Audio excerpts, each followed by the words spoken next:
state your name one at a time, and I'll ask you about the permission part. I'm Ashley Howard.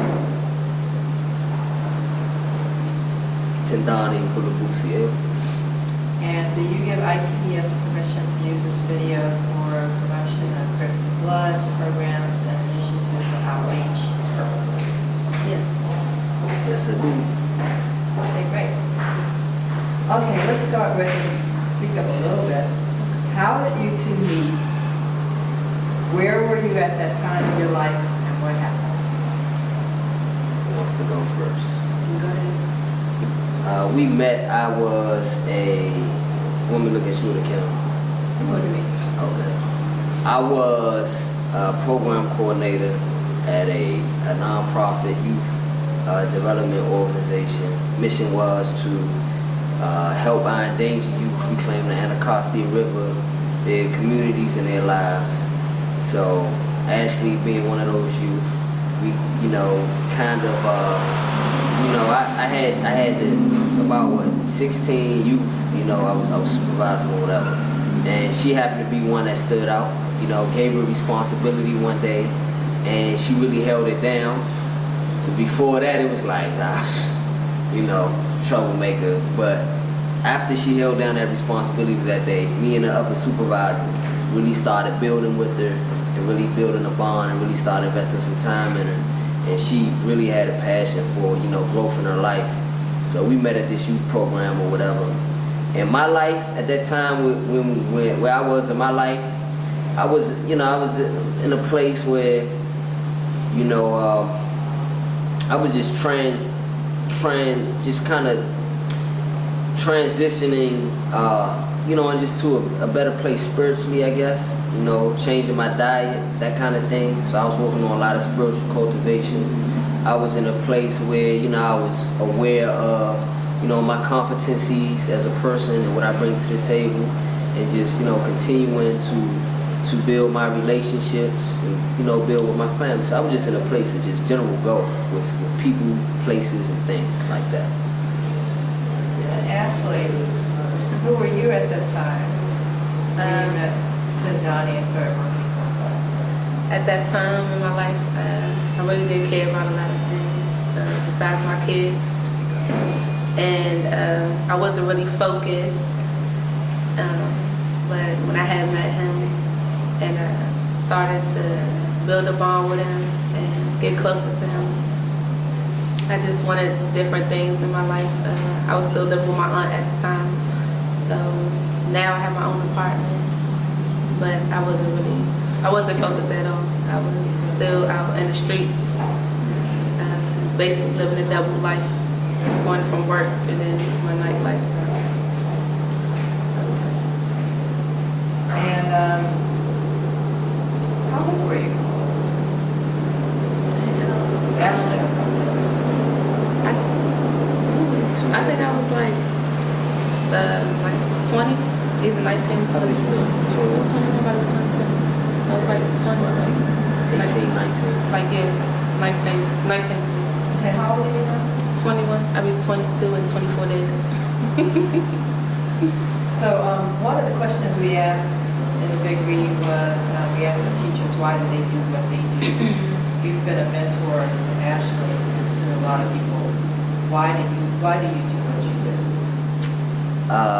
It's a natural thing. When I was 19, I actually started going back to the high schools, giving lectures on cultural and historical topics and things like that. So it was just, as a young person, I admired, the Carter G. Woodsons, the John Henry Clarks, the Malcolm X's. I admired, the Tupacs, these people who were active in their communities. And through my admiration for them, I wanted to make the contributions they made, I guess. And then being that I lacked that, I was blessed to have, people who did touch my life, as a mentor. And I wanted to make sure that the next young man had that, because when I looked around my community and really looked at some of the problems, I realized that a lot of people were making mistakes just simply because they didn't know anything else. They didn't know better. And I know that it was because of the people who touched my life that I had options, that I knew better. So it's like when dudes tell you this is all I know, they dead serious. That's all they know. They haven't had the exposure. And I just wanted to make sure I was able to make that contribution to someone else's life so that they can be exposed to different things and they can have options, you know. And Ashley, what was interesting about getting involved in the environmental thing, because that's how you sort of made that step. What made you decide to do, I want to do this rather than do something else?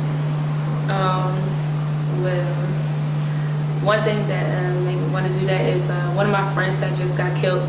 So I was like, I know this is not the lifestyle for us, because he actually got killed by one of our associates. So that was a hard period time in my life. So I just knew that I had to basically step up because I had kids. And not only that, I have 2 sons. So I know that when I'm their first role model in their lives. So if I don't do something different, then who will do something different for them? Okay, you've seen the film Crips and Bloods before. Do you remember it? Right. How do you think it's different? DC is different from LA, or is it the same story? How these things happen? Well, as far as the Crips and Bloods movie, LA is definitely different from DC, but it's only just, DC is just a smaller version of LA, how I put it. Because the same violence is out here, it's just not as outrageous. It's getting to that point though, but it's a lot of cliques. It's not really a lot of gangs in DC besides like MS-13, they are Crips and Bloods in DC, but for the most part, it's hoods. So a lot of activity like that does go on. The shooting that was on South Capitol, I was standing right there. So I mean, 8 kids got shot. yeah, it was 4 kids that was right there that got shot. So, and a lot of people asked me like, "Did you run? What did you do?" I just stood there. I just kept walking. And they was like looking at me like I'm crazy. It's something that I'm used to and that my body is immune to, and that's kind of scary because I shouldn't be immune to just people getting killed right in front of my face, or just like walking, not basically in fear because I believe in God and that, but just on the fact of if I die, I die. It's like it doesn't really hurt me anymore, or I'm not really scared to the point where I'm like, oh, I don't want to go around this area because I might get shot. And I'm like, if I go to church, I might get shot, so I'm not guaranteed to be here tomorrow. And another big difference, the main difference between DC and LA is that we not really killing over colors out here. Right. You know what I'm saying? You got your people that, you know, they had their loyalties to their little sets. You got Crips out here, you got Bloods. I know both personally.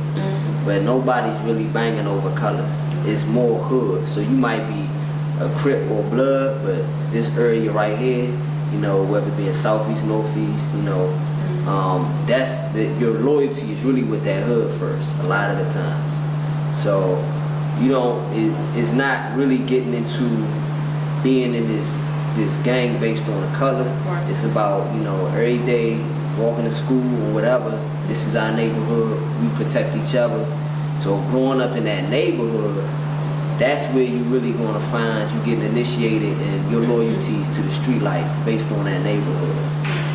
Because I was born and raised in DC, but as far as me growing up, my hood now just getting up and starting to broaden my horizons. I don't even hardly know DC at all. All I know is I can tell you where my neighborhood at, what's around my neighborhood, and all the streets surrounding. But as far as like going anywhere else, I really can't. I have no sense of direction. I'm the baddest GPS system ever. Really. So, I mean, DC is just basically a hood thing. And it's either you're going to be true to it or you're not. You're going to be on somebody's t-shirt. That's the new fad now. So, I mean, you wear Gucci, you wear Prada, you wear Coogee and everything like that. But being on somebody's t-shirt is basically the new thing. So. Well, right now, one of the questions that's coming up in the initiative is the rise of young women getting involved in the light or becoming gangs. Let me ask you this, if you saw yourself, if you could see yourself when you were 17, 18, what would you think of that Ashley today? Looking back at me being Yeah, sensitive. looking at you walking down the street. I'm like, that little girl need a whooping. I definitely made a big transition. I would be one of them people that would have to sweep her off her feet and be like, I'm gonna pray for you, come on, I'm gonna take you to church, something, because you really need help. When I was 17, 18, I was out here doing anything, fighting dudes, girls, jumping people, a lot of things, shooting, stealing, that's a lot. So I would definitely pray for me back at that age. And I would try to help her out, give her a sense of direction. And Tim Donnie, do you see a rise of young women Yeah. from your work? Oh yeah, definitely. Another thing too is that, you know, a lot of the little brothers are the typecast for violence and violent programs, and a lot of little sisters get left out, right? So that's like, you know, around the farms, Berry Farm, where I do a lot of outreach and stuff. There was a little sister in there, beautiful, flawless, no scratches, you know, just look clean, no bags on it, you know, she just was really clean cut. And it was just bragging about how she just came home from jail for fighting. And what do you like to do? I like to fight. So it's a psychological issue that's also playing along, because if you look at a lot of roles in society, the women are being more masculinized and the men are being more feminized in a lot of cases. So you have generations of mothers that's had to play the man and, you know, try to tap into their masculine side to balance the fact that the father's in jail because he's been strategically taken from the home. But these women, you know, they're growing up trying to balance their masculine, you know, and in the food, it's a lot of imbalances with estrogen and testosterone, just based on diet. So you're seeing a lot of young ladies beginning to think and act like little boys. And it's not, I haven't seen it socially really addressed, you know, on a big scale. But it's happening, it's real, and it would really take, you know, a real family structure to really deal with that problem. Okay, last question. What advice would you give, let's flip the script a little bit. What advice would you give to people like Tindani who are caring people, want to be a guide, want to be a role model? What advice do you have for them? My advice to you, sir, and people like him, is to make sure that you continue being a good example, and make sure your phone is on at all times for emergency calls. And just make sure that you keep doing what you're doing and reach out more, not to just people in our communities, but try to diverse us with a lot of different other communities. And to Donnie, what's your advice to people like Ashley who come to you, or maybe don't want to come to you, you just have to pass it by?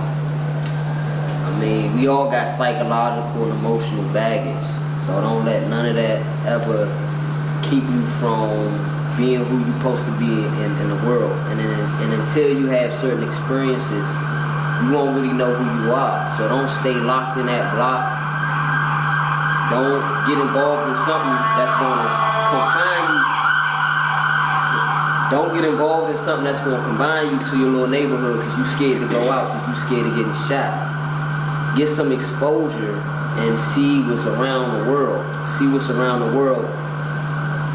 And furthermore, hang out with people that have exposure. Don't just be around all these people because they got to protect you from the bad guys. Hang around someone at SGA, student government. Have a diverse set of friends. And don't follow examples in the media all the time, because a lot of those are distractions. A lot of those people singing those songs ain't really living like that. So pick up a book, read. If your literacy and your reading skills is down, strengthen that, and study people who've done different things so you can know what you do. Because the only reason why you knew the swing went up and down like this is because you got in the swing and you went to the playground. If you never went to the playground, you would never know what a sandbox is. You would never know what a swing or a slide is. It's because you went there. So go different places and see where you fit in.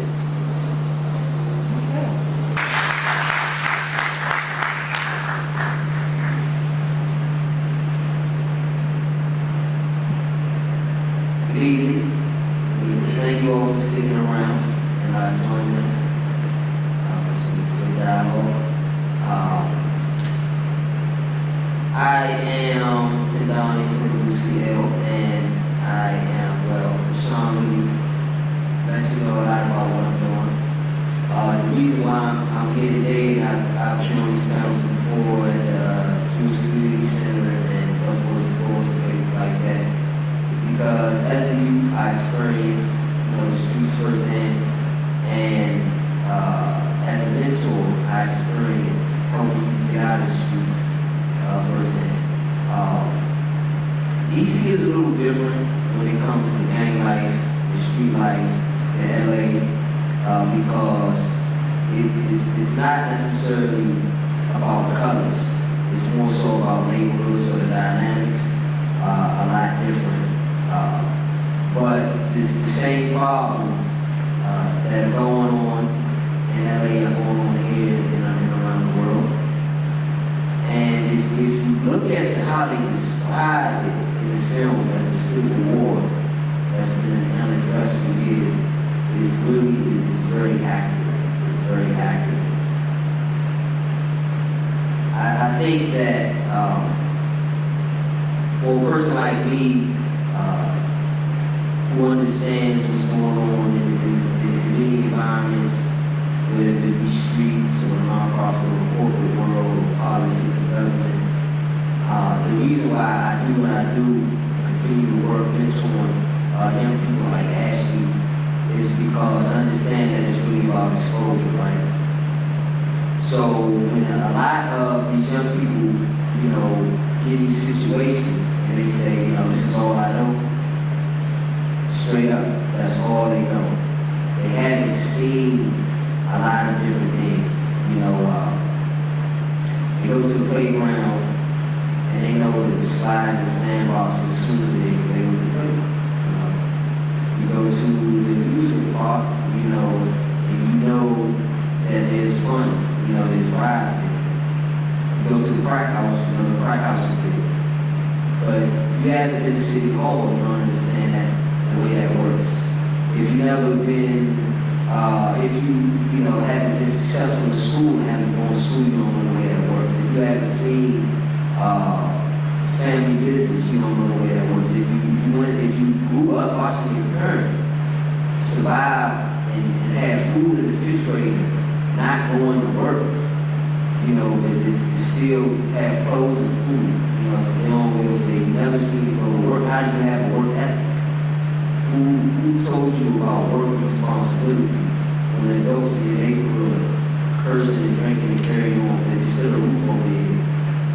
So a lot of generations have been misled into thinking that they can survive in ways that they can. And I've seen a lot of both sides in the field, and that's why I continue to do what I do as a mentor and as a community activist, just to make the contributions to those lives that haven't had those contributions. Because I wouldn't be where I am today without exposure and without a mentor stepping in to really show me that I have options. And today I'm working on a project that's very dear to my heart. The community I live in happens to be the first community where blacks could have thriving community. A thriving community after emancipation, for all you don't know, emancipation happened first in D.C. Before the rest of the nation. And today, one of the most notorious projects, housing projects, buried from, was that community where blacks could first buy land, own land, and live. And I'm working today to capture that history and tell that story. And the first screening of that documentary will be at the Historical Society of Washington on June 5th. So that's just a little bit about me,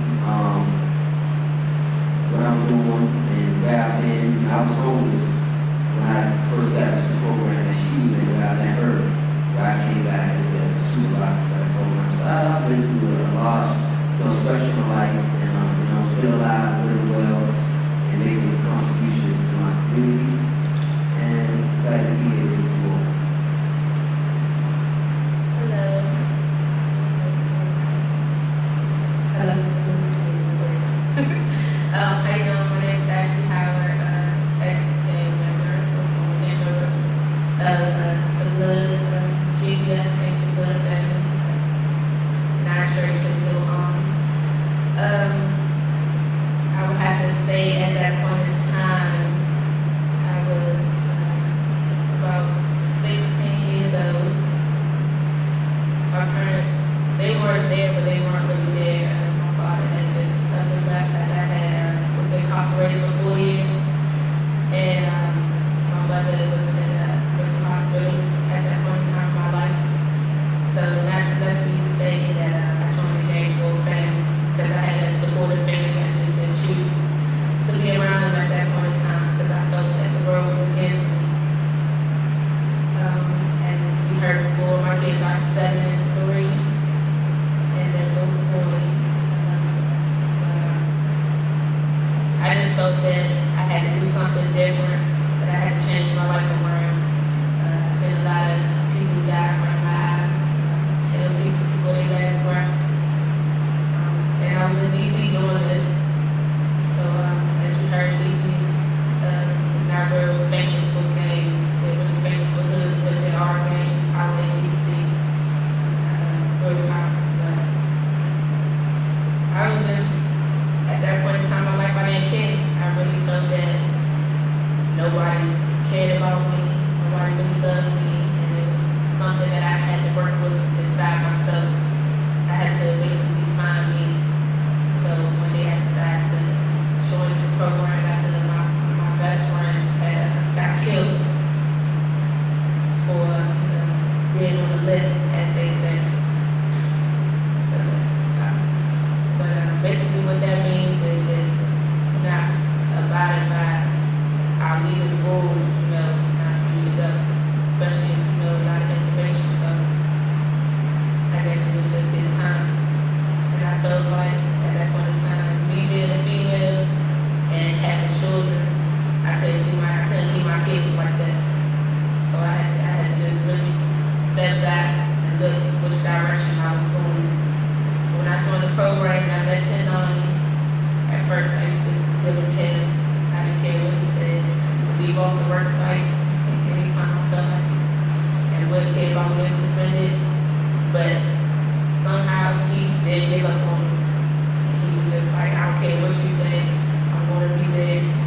I remember a point in time where I was really high. I was really, really high. I didn't even know where I was at, and I ended up waking up in DC General Rehabilitation Center, and I called. He was the first person before I even called my mother. He was the first person that I called, and he said, "I'm gonna whoop your ass, but I'm gonna be there for you." And he didn't give up on me, and that meant a lot to me, because I felt like that now I have a brother. Not only was he like a father to me, but he doesn't treat me like a child, and he lets me know that I need to be responsible. So I ended up adopting him as my big brother, and we've been standing strong since then. As far as with my life now, I used to sleep on my aunt's couch. Now I have my own apartment, 2-bedroom apartment. Both of my kids are home with me. I don't get high anymore, and been doing an internship for EPA for a year and a half now. looking for a full-time position. And I work for the Census Bureau. I'm doing my third semester in the EDC, basically carrying a 3.5 GPA. And I'm just out here doing panels like Crips and Bloods. I've been doing panels for the mentorship program with EPA to find more mentors and more mentees to get out there to let everyone know that just because we have been in this mind frame of seeing people on drugs or seeing people get killed, that's not the right lifestyle for us, and there's something better for us. So I know that I'm a story for the rest of not only just females, but males too. Because I feel that I was my daddy's boy, not his little girl, because my dad, he wanted a boy so bad. But I felt that I was his boy, and I can take him a compliment. I know I might seem small, but I fought men before, females, and didn't care about it at all. Whether I was going to live or die. The shooting that was on South Capitol Street, I was standing right there when it happened. And not once did, and I knew what type of gun it was because I shot an AK before. So when the shells started dropping, I already knew. I was like, that's an AK. I felt like I was at a test or something. So, and not once did that bother me. And I talked to people, my family and my friends, and it's like, what did you do? Did you duck? Did you run? No. I just was walking. And I was walking right towards it. It's like, it wasn't scared, no. People took their last breath in front of me, why would I be scared? On the whole factor one, I'm not guaranteed to be here tomorrow. I can die in my sleep, not necessarily being killed or dying by gunfire, but I live my life 1 second at a time.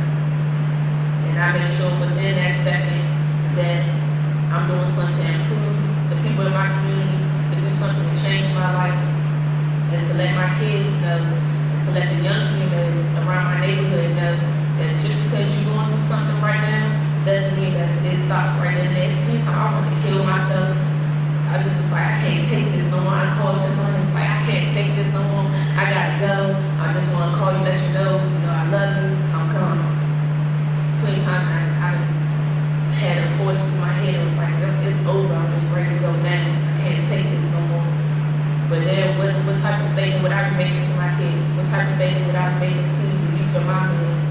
Where I live, or not only that, people we think that in DC the hood is so bad, but then you gotta look about the people like this in Iraq. You gotta think about third world countries. These people they don't have food, water. I tell my kids all the time, they say, "Mommy, I don't want to eat that." If you want to eat that, you want to starve for real, because it's people that can't even say I have a choice of what I want to eat. And for you, the people in this room, I don't know if this may be our first panel going to, but I would really advise you all to start getting, just connecting with the neighborhoods. Because y'all probably think that, y'all scared of us, or, I don't want to go to Bird Farm, so I don't want to go on Minnesota Avenue, so I might get shot. But the thing about it is, one, if you don't start making it known that, okay, we can bring this community together, the world's going to continue still going the way that it's going now. It's about people opening up their heart and opening up their eyes to say, oh no, I'm not scared to say, oh, I'm going to save this person, I'm going to save this child, I'm going to save this mother that's on drugs, to let her know that everything will be okay. My mother was never on drugs, no, I'm not a crack baby or anything like that, but my mother was away from me. My brothers and sisters been taken away from me. And there's plenty of times where I had to raise my little cousins, or I had to wake up in the morning, somebody getting beat. So it's just started being a lifestyle to me. So somebody gonna try to be my mother, but I'm gonna try to be somebody else.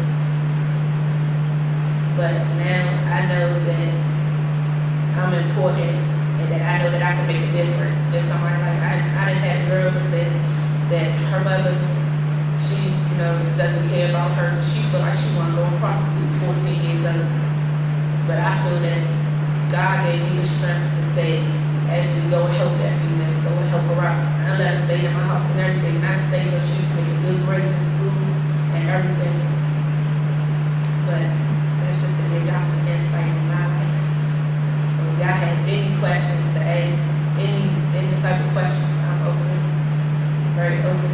And right right now I'm working on a project as far as what I want to do, a nonprofit organization on called Gemini's Domino Effect.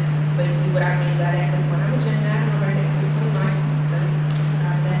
But it's really for young females out here struggling, single mothers, single fathers that struggle, because the men are not always bad. Sometimes the females say so, devil's acting that, but the majority of it. And also for the grandparents that's taking care of their grandkids.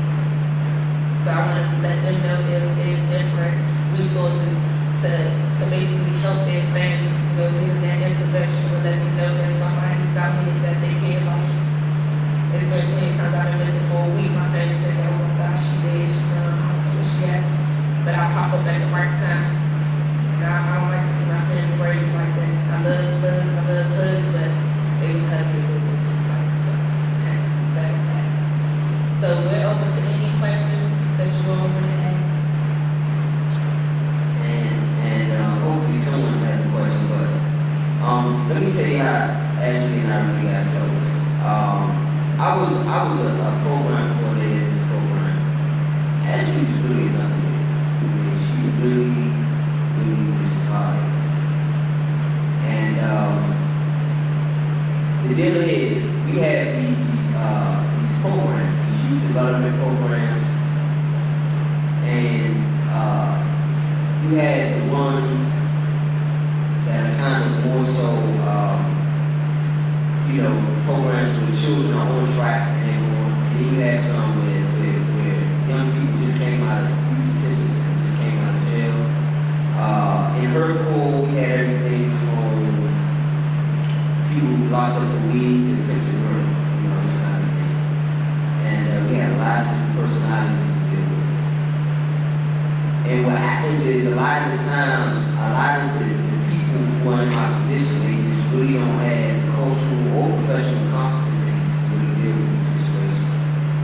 You find people coming out with these degrees and these credentials on paper.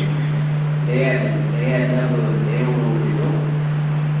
And sometimes you have people with the cultural competencies that's been there in the shoes, but professionally they don't have this, they don't know what they're doing. So I'm kind of had a balance. I had the professional competencies as well as the cultural competencies. And I wasn't scared of any of these jobs. I just fear does a lot to us all. And a lot of us don't know what fear is, but a lot of times we get in new situations and fear kicks in. We're affected. So I really had put Ashley in the category of like, whatever happens, what happens. You're going to do yourself a thing. And then maybe the words of wisdom will ring back later. Because I know I've done what I need to do for you and a few others. Whatever happens with you, happens with you. Until one day we gave the keys to the comments box. So this is the tools, these were all the tools that have when you like landscaping and different things. And we tell her, we say, listen, this is your responsibility. You don't let anyone take the tool out without signing this book. And you make sure that all the tools are returned. And she really took it so seriously. She took the job so seriously. Not one tool left the box without being signed out. And she even made us the supervisor sign out. We just go in there, no. You say everyone signs a tool in. You want to sign it out too, okay? And she really took charge to control. A lot of young people, their cronyism, she did like any little friends and little flirts. Get past filing, and she really took it seriously. And from that moment on, I really saw who she really was. I saw that she was a person who was determined to be who she was, like, she really took things seriously. So from that moment on, I began to build with her and things like that, and really take some time out to give her some attention. And we grew closer, but then it became harder, because it's like, okay, now you really can't slide with me. So we really did no passing now. I got my own.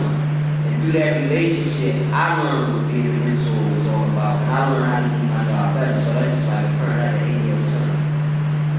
And it's not that I'm learning how to be a parent, but he's teaching me how to be a parent. I'm dealing with him.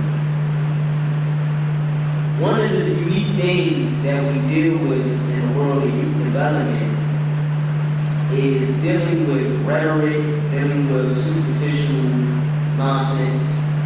A lot of the times, you're charged to go out with this mission. It's like based on the bureaucracy and structure, is how can you really achieve your mission? It's like nonsense. And one thing that you have to do in your field, that's like being a radio DJ. You have talent, but being the industry that you're in, you can't promote all of the talent. No matter who's talking about killing, maiming, and hurting, you know, this is the music you play to poison the minds of the young people because you're told to by your supervisor, your boss, to play this music. Somebody can pay off to play this music. So the next guy talking about something healthy or just with a natural talent, you know, you don't promote him because of the structure. So when you see these Crips and Bloods kinds of things, when you see these things happen in LA and in DC, you're dealing with structural issues, not dealing with bad people, dealing with people who were born into structures that were created for them to fail and that are perpetuated. So you go in some communities, church store, school. Right? You see, they sell, you know, they don't even sell the same things in the liquor store in these poor communities that they do in the more affluent communities. Because some of these things are, you know, poisonous, outright poisonous. Some of these things like water and stuff like that. You don't see these in every community. And you don't see the dynamics in the school. You know, I went into school, Anacostia High School, looked like the background of Terminator 2. You know, ceilings falling and look like a big robot shooting, you know, it's crazy. And a lot of the times what happens is parents get frustrated and they complain amongst themselves, then they go to the store and take a drink. And they can do that.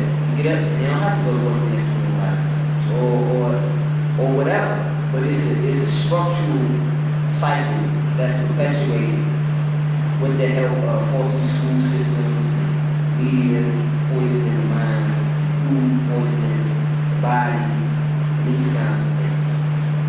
So then often, you know, we meet people like Ashley, we see these kids on the trains cursing and carrying on. We see these things and we like to demonize the people. You know, they are even demonizing media. One thing that I've learned is that through the study of literature and in the humane and social sciences, that we learn one day that this game being played. And then what we decide is at the end of the day, what role do we want to play? And I've been fortunate to be able to, you know, be appointed to a board member of a government agency, right? The youngest ever in UC at the age of 26. And I've been blessed to be able to do these kinds of things that I do, you know, taking leadership in a nonprofit. I'm no longer with that nonprofit and having a consulting company without having a college degree, without going through the traditional avenues that I was told to go through, right? Done some excellent things, you know, been featured in the Washington Post, the news and stuff for some of my work, things like that.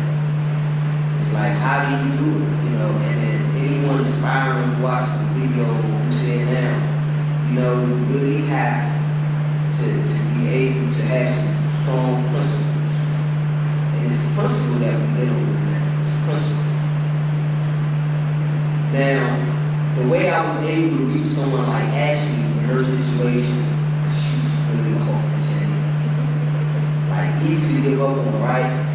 Laying a foundation of principle and being able to agree on these values and understanding the formula 1+1=2. So you abide in this principle and walking in and believing in this direction, right? And that's just like this poster child, right? The deal is, it's not enough people like me in these positions to be able to touch these people's lives. And people like me have been pushed out. Because I've had to quit and get fired from jobs because I wouldn't compromise my principle. Right? That's why I do my own thing. seen that in this world that we live in, you can't be you. And that's why she knew the world was against her. Because people were telling her she couldn't be the person she wanted to be, still be her at the end of the day. Somehow you have to make a compromise. You have to be willing to give some of yourself. Not the bad part, but you have to be willing to bow down to something that you know is supposed to be your heart, your soul, in order to get this salary, to get this paycheck, right? So that's what we're dealing with these days. But I'm a living example that you don't have to do that. You can still survive, you can still shed light in the world, you can still be a human being. So you don't have to be selling your soul to do it. Any questions yet? Any questions? That's it.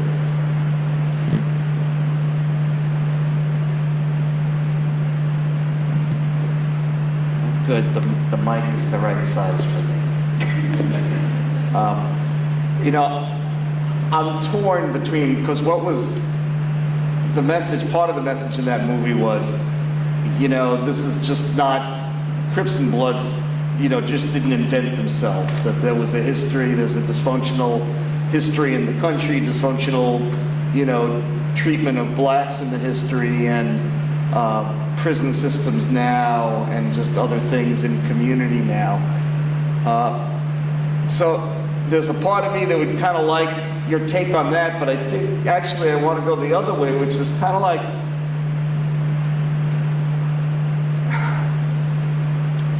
it's I want to know what you think, you know, what that child comes out, either your children come out, you know, and what's that ideal? It's kind of like what you were saying about Ashley, like, you know, what's living your life look like? What should that look like from day one?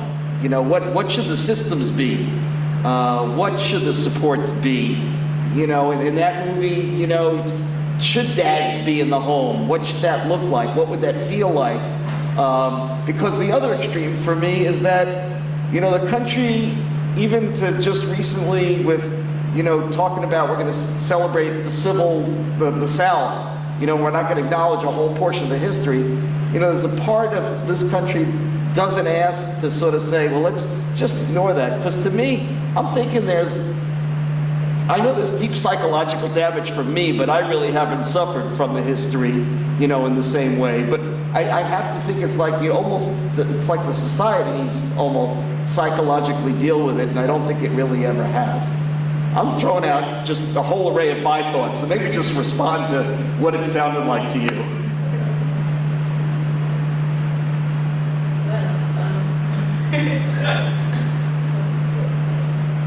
Okay,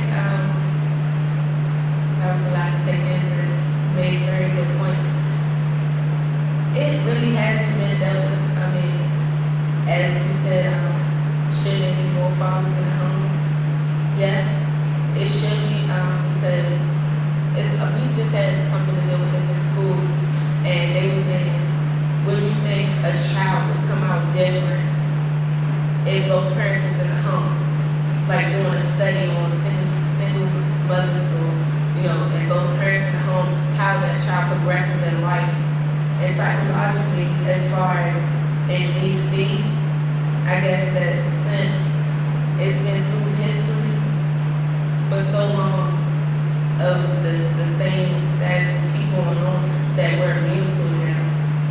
Like, we feel like it's a steady cycle, like we don't know what absolutely is the right answer to that question as far as how we can break that cycle, because no one really knows. I mean, it starts by one person, and then you have to pull somebody. It's just like, okay, like crabs in a pot. They all trying to get that from getting, you know, sting, but somehow they keep continuing pulling that one down that's in front of them instead of them locking hands together and all falling off the pot. So now we're setting this stage as far as instead of uplifting, what they call hateration is about, oh no, I can do something better than that person. Instead of joining and combining all the ideas ideas together to being one that's very powerful is we have to outdo each other. So to answer your question, not to give you a I don't know answer, but it's on the whole fact that one, we have to really figure out where do we want to begin to break that cycle. And that starts with oneself. That's what I think. The deal is, what I see is this. People, the colonists figured out that they could physically enslave people early. You know, people who study psychology, they know you can't physically enslave anyone. It's always going to be an abstract out there, right? So what you have to do is, you have to create a situation where you can have voluntary compliance and assisted genocide. You have to get the people to believe that they are worth nothing. And that's what is happening in this country through physical, psychological, spiritual abuse. And what's happened is that the institution that's responsible for that has not manned up to it. And that's a little bit of history that this country is. They're hiding. You know, it's something that people don't like to talk about. Though the tensions and everything still exist. And then the people who have been abused don't want to talk about it either. They want to hide it as well, and they don't want to acknowledge it. Now, the institution and the people themselves and different people will continue to blame the victims. Now, that's what eventually happens. And you have a situation where the same people build the schools, build the jails, right? So I've met people, psychologists, who go into schools in second grade and calculating in second grade how many jails we build based on the psychological disposition of the students, based on the literacy, based on these things, in second grade. And this year we're going to need this many prisons. So there's a science to all of these things. And people don't want to deal with the science because people are more concerned about how they feel about things than the way things really are. What I foresee a normal, healthy life looking like when you come into the world is one, not being smacked on the bottom by the doctor for money. Because that leaves an emotional scar that day. Not cutting the umbilical cord before it starts pulsating because it stops the oxygen and everything, and the nutrients that still being delivered from the mother, right? And then not feeding the baby unhealthy foods. You have to go through diet because the minerals send the electric currents through alkaline or pH bottles or whatever have you to the body. So the food is one thing that's destroying the soul. And that's another thing, side note, about the whole race myth, about this white, this black, and this whole race thing, that everybody's being treated the same way. Now there's a privileged class of people who get more access to certain things, resources, whatever, they can still eat the same damaged food that's going to give you the same cancer as the poor. You know, the same education, because there's a difference between education and training. A lot of people are being trained, not educated. Everyone's being dumbed down. And that's happening in all communities. The water, the fluoride in the water, and the unhealthy things in the water, that's happening in all communities. Now some get worse than others. That's just another divide and conquer type thing. And that's when people became problems as leaders because they not only influenced the black community or the white community, they influenced all of them. But you give this child a healthy diet, and then you have a balance. Yeah, I'm not into sexism and things like that, but there needs to be a balance between the male and female energy. Because there's certain things that the male energy gives, certain things that the female energy gives. In that household, I think it should be, because we all from what? We come from a mother and a father. So all of us has a mother and a father. So all of us has a female aspect and a male aspect. And I believe that it does need to be a balance of that. And then in the education, it's like stop sending your children to school and thinking that they're getting something that they're not. Send your children off for 6 hours a day. They come home, when children can't read, it's because they didn't learn to read at home. You got a teacher in there, if you're at a public school, 20, 30 kids. And you think each and every one of those kids is going to get special attention over. So I think that parents have to step up. Because you go to the poor communities. I'm gonna make this. I'm gonna wrap this up. You go to the poor communities, and you see the issues that the parents are not connecting with their children in the form of love that they need, and maybe certain abuse going on because of the drug addiction or whatever. But then you go to the suburbs, you see the kids are suicidal, going crazy, doing the same thing with the poor because the parents are workaholics. And they're not spending quality time with their children, they're buying their children things. So why is it that this child in the suburbs now wants to be like this child in the ghetto? Why? Because that's what's happening. Because it's not any true bonds, any true relationship here. So you got same issues going on with the lower class and upper class right now. It's because people are not dealing with the real issues.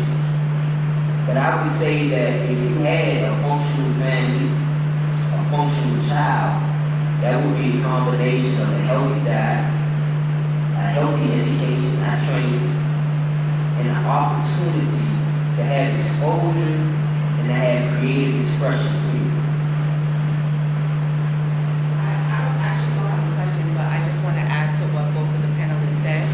So in response to your question, I think it's also about access, right? And that once all folks are on an equal playing ground when they begin, right, then it's a different kind of question. So that when you talk about things like, you know, is it about, you know, fathers being in the home?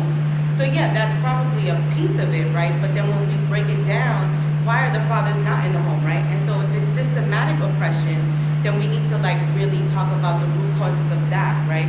So that it's not about what is wrong with this population of people and why are they being locked up and why are they not like, taking advantage of the educational system, but it's about access. So if my schools don't look like your schools, right, then it's the point is that I don't have the same access issue, right, for example. And so when we really start to like think about the root causes of stuff, in addition to what both Tendani and Ashley said, is where we really can start to begin to think about how are the ways that we actually can combat these issues, right?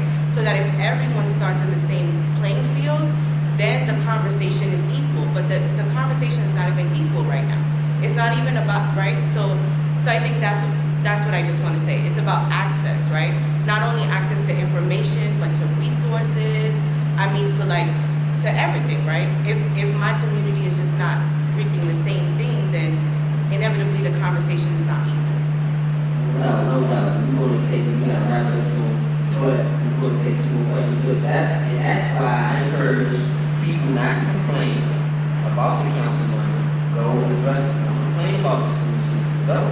Because the machine only runs when you fuel it. And if you want to be the gas, keep being the gas. Right? But if you want to adjust the machine, go get your tools and go fix the gears. Don't just sit satellite complaining. Go let your voice be heard. And that's the problem with it. Politicians and people in office are only going to do what you make them. Don't complain. Go get off. Go write laws.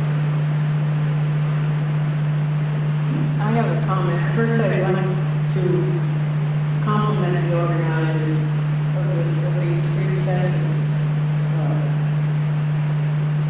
Don't get discouraged if you don't have too many people here. That's part of the challenge, to fill an auditorium like this. The other thing I want to say is the 2 points about it's a structural problem, and which goes for access issue, and that we're all in denial. And the third major point that touched me was that this is everybody's problem. Otherwise, how do you explain what happened at the University of Virginia? These are these 2 young people are privileged. So,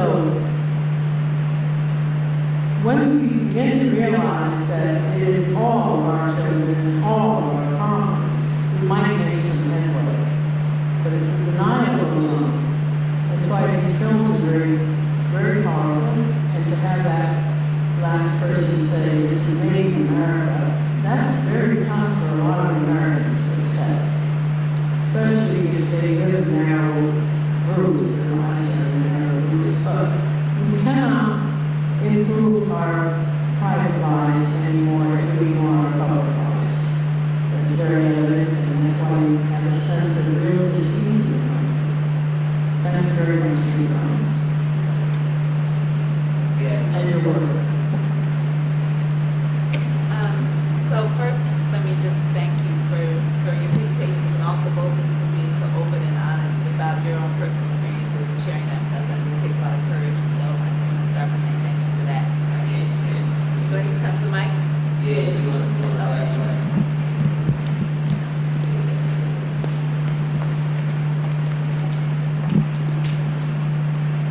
So I was just saying, wow, that is a good I was just saying thank you for being so open and honest about your own personal experiences and histories. I know that takes a lot of courage, and I just, on behalf of all of us, I really, that kind of opening up and that kind of sharing at the very beginning, I just want to thank you for that, and give respect for that. My name is Shani. I direct an organization called Justice for DC Youth, and so for the past several years, we've been doing a program called the Prison College Pipeline. On the panel tomorrow, I'll talk more about that.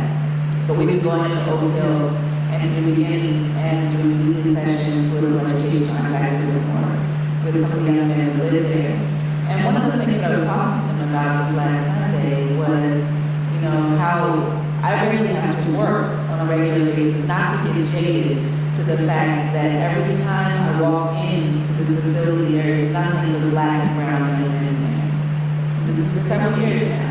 Nothing but black and brown young men inside this facility. And I don't ever want to get to the place where that becomes an expectation, right? Because I think that's part of the poison, that's part of the way that these sort of systemic structures begin to get ingrained inside of us. And I think that the movie did a very good job of really sort of explicating what those structural issues are. One of the absences that I saw in the movie, and actually these questions really for you, was on a gender level. I feel like there was the montage of women, the mothers and the relatives of some of the people who were killed, but women's voices were largely absent from the movie. And so I'm interested in hearing your perspective growing up as a young woman and having been impacted by some of these same issues. How do you feel like your gender may have changed or impacted the way that you experience it?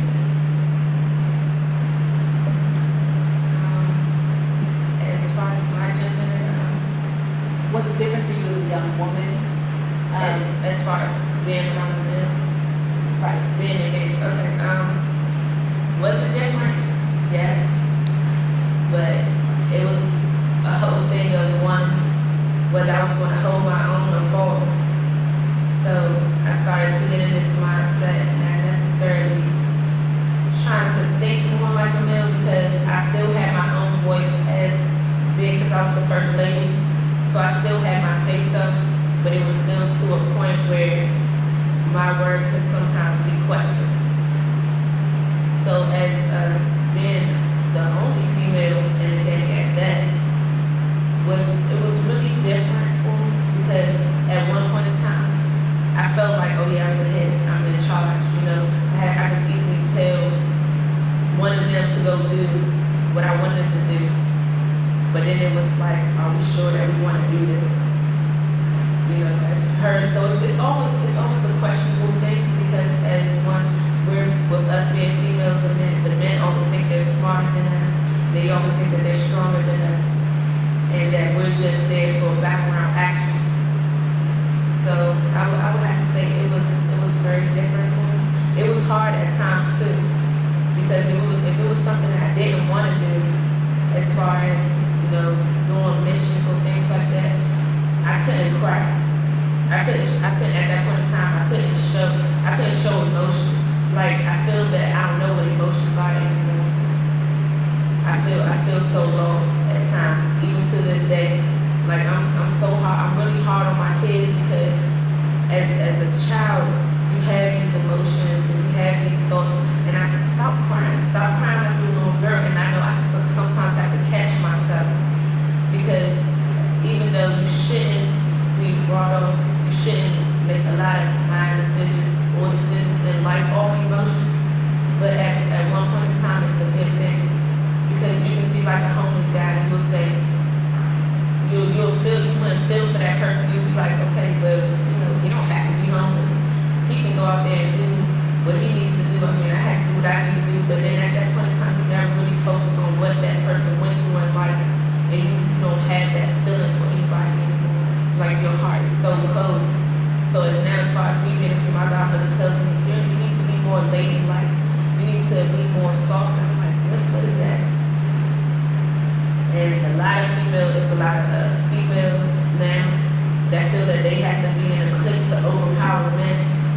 Now we have our own things, it's like, most wanted to shut them down, things like that. Like we feel that we have to be seen because we're so much in the background. And in order to be seen, we have to, fight, curse, or we have to be drinking like one of the guys. We got to take off our clothes, shaking out behind all their clothes like that, like we're not respected anymore.